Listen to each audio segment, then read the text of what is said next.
हाँ जी बच्चों, स्वागत है फिर से एक बार आप सभी का आपके अपने इस चैनल एस आर मैथमेटिक्स पर। मेरे प्यारे विद्यार्थियों, आज अपन बात करने वाले हैं अपने क्लास जो 10th है उसके चैप्टर नंबर 3.2 की, जो नई विधि पर आधारित है। पहले अपन ने ग्राफी विधि पढ़ी है, अब अपन पढ़ने वाले हैं प्रतिस्थापन विधि।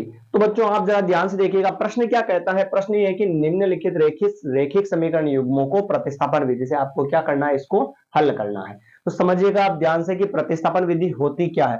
तो देखना ध्यान से, जैसे यहां पर मैं पहला सवाल लिखता हूं, x प्लस वाई और बराबर में दे रखा चुगदा, और x माइनस वाई बराबर दे रखा 4। इसको मान लेते हैं इक्वेशन नंबर फर्स्ट, और इसको क्या मान लेते हैं, इक्वेशन नंबर सेकंड। आप समझिएगा पूरा प्रोसेस बहुत ही आसान वाले तरीके से, ठीक है ना। देखिएगा ध्यान से, समझिएगा। जैसे इक्वेशन नंबर फर्स्ट दे रखी है, हम लेंगे दोनों में से जो छोटी इक्वेशन लग रही हो। हालांकि ये चुगदा है और ये 4 है, तो छोटी इक्वेशन सेकंड वाली लग रही है, तो अपन लेंगे समीकरण 2 से। समीकरण 2 उठाई, x माइनस वाई बराबर 4। आपको क्या करना है कि जिसके गुणा में कुछ नहीं है और जो प्लस का है उसको इधर रखेंगे और बाकी को उधर भेज देंगे। कैसे देखना, x को इधर रख लिया क्योंकि प्लस का है और इसके गुणा में कुछ नहीं है, और y माइनस का था तो इसको उधर भेज दिया, तो बराबर में क्या था 4, और माइनस का y इधर आएगा, किसका हो जाएगा, प्लस का। इक्वेशन 2 तो पहले ही है, तो अब ये कौन सी बन गई है बच्चों, 3 बन गई है। इक्वेशन नंबर ये क्या बन चुकी है, 3 बन चुकी है। आ गया समझ में। अपन कौन सी विधि पढ़ रहे हैं, प्रतिस्थापन विधि पढ़ रहे हैं। प्रतिस्थापन विधि से x और y का मान निकालना सीख रहे हैं, ठीक है भाई। यहां तक आ गया समझ में। हमने ये जो 3 समीकरण नंबर 3 जो है ना, जिस समीकरण से बनाई है उसको छोड़ के दूसरी वाली समीकरण में मान रखेंगे। ये किससे बनाई है, 2 से बनाई है, तो 2 में मान नहीं रखेंगे, और किस में रखेंगे, 1 में रखेंगे। अगर 1 से बनाते तो मान किस में रखते, 2 में। अभी अपन ने समीकरण नंबर 3 जो है वो 2 से बनाई है, तो 2 में नहीं रखकर किस में रखेंगे, 1 में रखेंगे। तो देखना कैसे, समीकरण 1 में x का मान रखने पर, समझिएगा ध्यान से, है ना। x का मान रखने पर देखना, x और x का मान कितना है भाई, 4 प्लस वाई, फिर प्लस ये प्लस, फिर y का मान y है, फिर बराबर कितना है 14। देखना प्लस के 4 को तो मैं उधर भेज देता हूं, तो y और y कितना हो जाएगा, 2y, और बराबर में 14 प्लस का 4 इधर आएगा, किसका हो जाएगा, माइनस का। तो 2y और बराबर है 14 में से 4 चले गए 10, y बराबर 10, और इंटू वाले 2 कहां चल दिए, बटियों में भाग लगाया, तो कितना आंसर आ गया, 5 आ गया। यानी कि अपने पास जो है y का जो मान है बच्चों वो कितना आ चुका है, 5 आ गया। आ गया समझ में।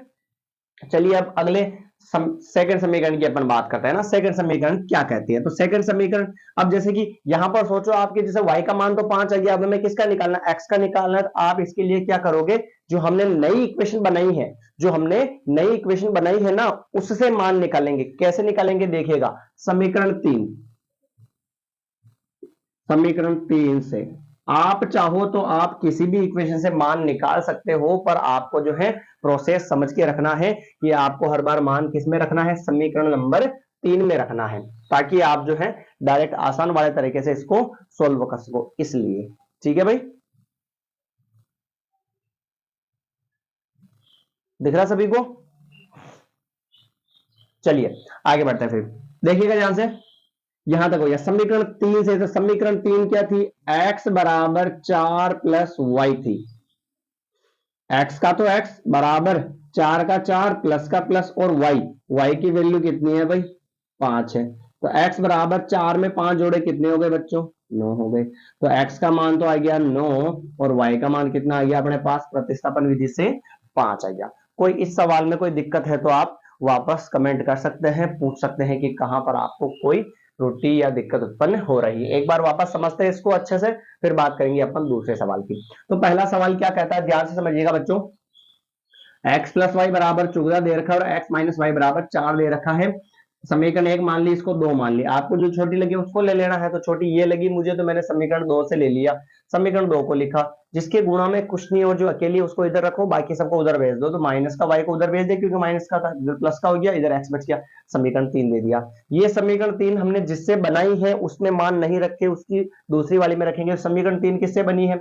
2 से बनी है, तो 2 में मान नहीं रखेंगे, किस में रखेंगे? 1 में। तो समीकरण 1 में x का मान रखने पर x की जगह x का मान कितना है? 4 प्लस वाई, ये 4 प्लस वाई, फिर प्लस ये, फिर प्लस वाई, वाई बराबर 14। 4 को तो भेज दिया हमने उधर, तो किसका हो गया भाई? माइनस का। y और y कितना हो गया? 2y, और 14 में से 4 चल दिए तो हो गए 10, इंटू वाले चले गए बटे में, भाग लगा दिया तो 5 आ गया। फिर जो भी x का या y का मान आ जाता है पूरा क्लियर, तो फिर हम वो मान किस में रखेंगे? समीकरण 3 में रखेंगे। तो समीकरण 3 से x बराबर 4 प्लस वाई, x बराबर 4 प्लस वाई, y की जगह y का मान रखा 4 प्लस 5 कितने हो गए बच्चों? 9 हो गए। कोई दिक्कत है क्या इसमें? नहीं है भाई। ये x और y का मान आ चुका है यहां पर। आगे बढ़े भाई, चलिए।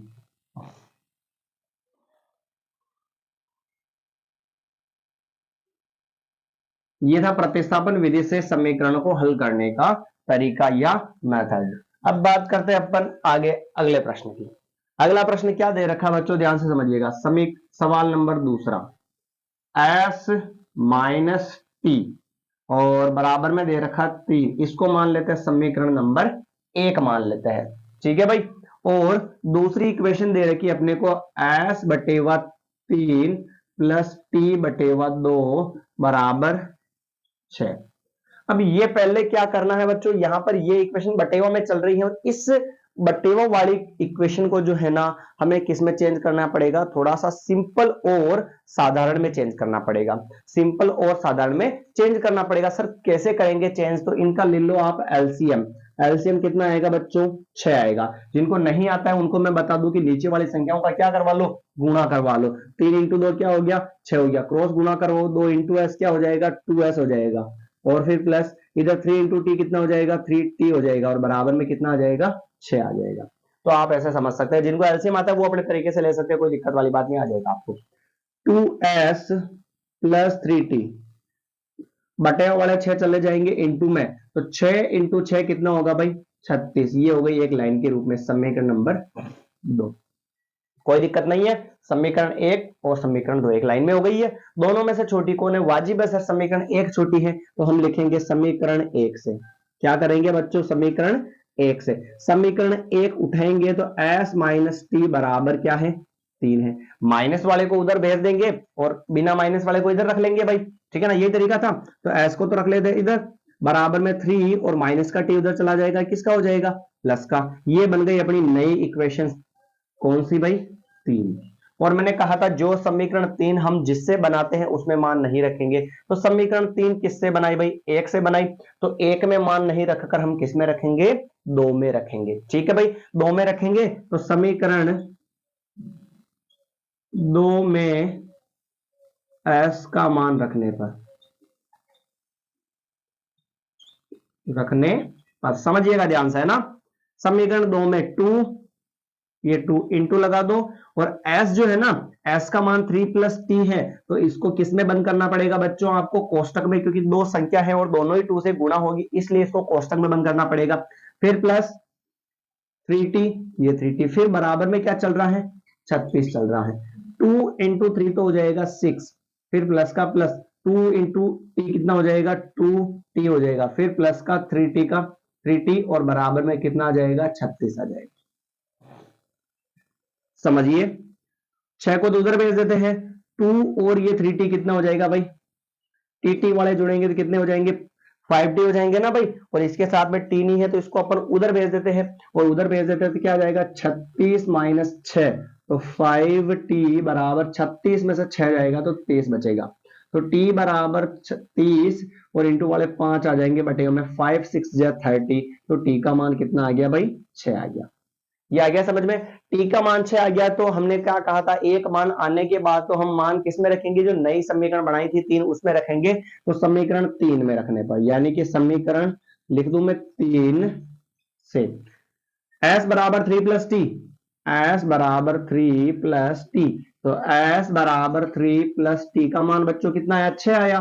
तो s बराबर कितना हो गया? 9। s का मान हो गया 9 और t का मान हमारे पास कितना आ गया भाई? 6 आ गया। कोई दिक्कत है क्या? नहीं है ना? एक बार इसको वापस रिपीट कर लेते, देखिएगा आप समझिएगा ध्यान से।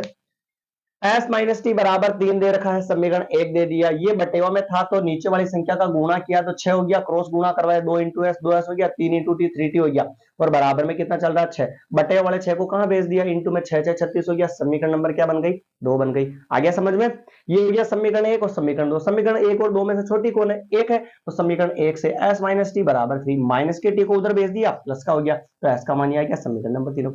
समीकरण 3 बनाई किससे, 1 से, तो मान किस में रखेंगे 2 में, तो 2 का 2 लिखा, बीच में कुछ नहीं, इंटू मान लिया, और s का मान कितना है 3 प्लस टी, ये 3 plus T plus plus 3t और बराबर में कितना 36 चल रहा है, 2 into 3 6 plus plus 2 into T 2t और प्लस का 3t बराबर 36, टी वाले को जोड़ दिया तो 5t हो गया, प्लस के 6 को उधर भेज दिया तो हो गया, माइनस में घटा लिया तो कितना आ चुका बच्चों 30 आ गया, और फिर इंटू वाले 5 चल दिए, बटे में भाग लगाए कितना आ गया 6 आ गया। समीकरण जो नहीं बनाई थी उसमें रखेंगे मान, तो समीकरण 3 से s बराबर 3 प्लस टी की जगह t का मान रखा तो 3 प्लस 6 कितना हो गया 9 हो गया। ठीक है बच्चों, तो ये आ चुका है अपना आंसर। तो आज जो है अपन ने अपने क्लास जो 10th है उसका चैप्टर 3.2 स्टार्ट कर दिया है, और उसके पहले के अपन ने लगभग 2 सवाल कर लिए हैं, वो भी नई विधि से, प्रतिस्थापन विधि से। तो बच्चों अगर आपको क्लास अच्छी लगी हो तो आप क्लास को शेयर करना ना भूले, और प्लस हमारे इस चैनल को सब्सक्राइब कर देवे, और अगर आप यहां पर कंटिन्यू देखेंगे दोस्तों तो आपको जो 100% गारंटी है कि आपको सारे सवाल समझ में आ जाएंगे। मिलते हैं नई क्लास के साथ, धन्यवाद।